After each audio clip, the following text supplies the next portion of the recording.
นี่เป็นทางเด้อสุธินาโพสุธินาโพสุธินารันนาแห่นารันนาโพนารัน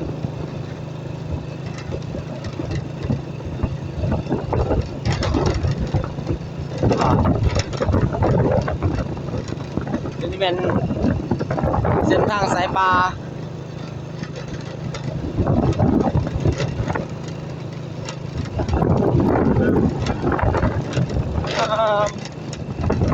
ไปกว่า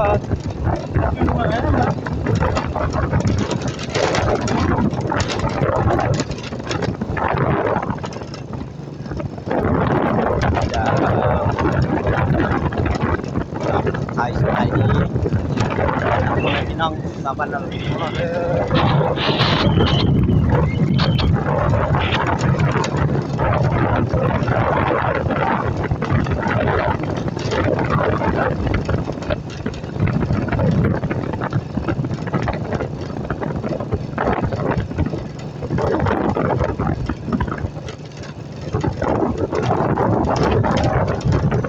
ไกลบ้านไกลบ้าน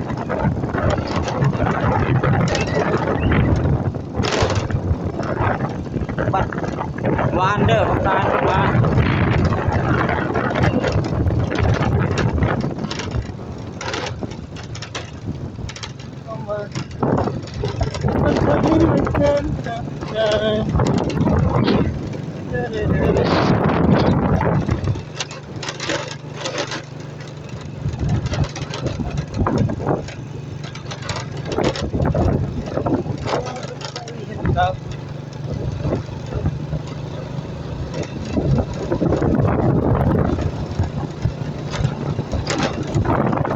ที่อายทักหาอยากให้น้องรู้ว่า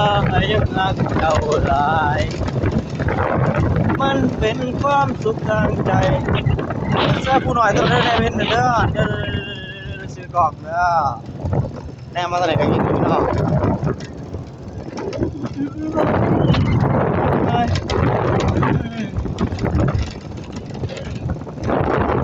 ยังบ่มีวิธีเจ้าตอบมาแสนสีชมพูเจ้าบ่สนใจได้เด้อ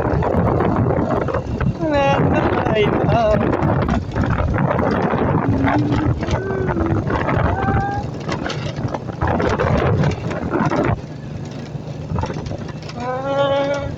ลำกันนา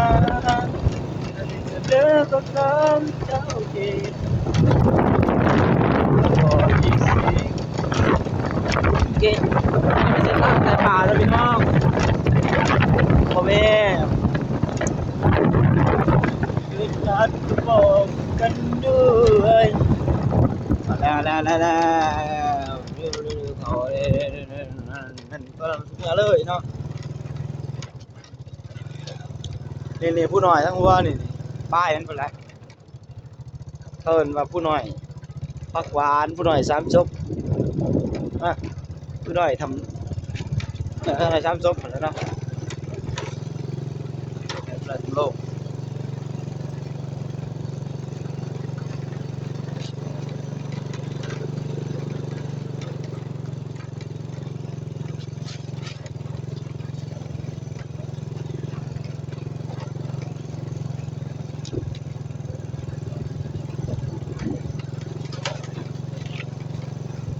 อะไรให้เห็นส่วนหนึ่งของ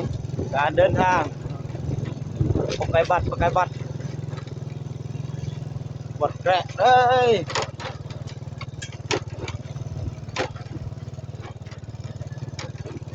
ที่เอ้ยเธอมา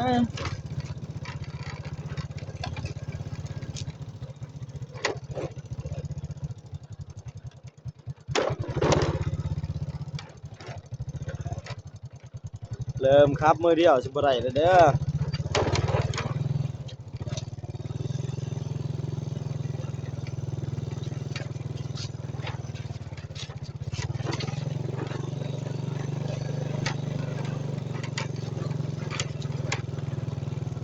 หอมดอกจิกคิดฮอดบ้านหลังหอมดอกฮักที่คิดฮอดบ้านเก่านั่นเกิดคนเขาเขาก็เว้น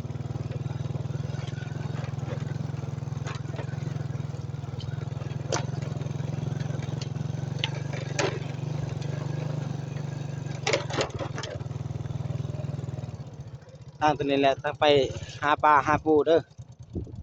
นั่นแหละพี่น้องนี่แหละปูตัวนี้ตำดอกปูตำ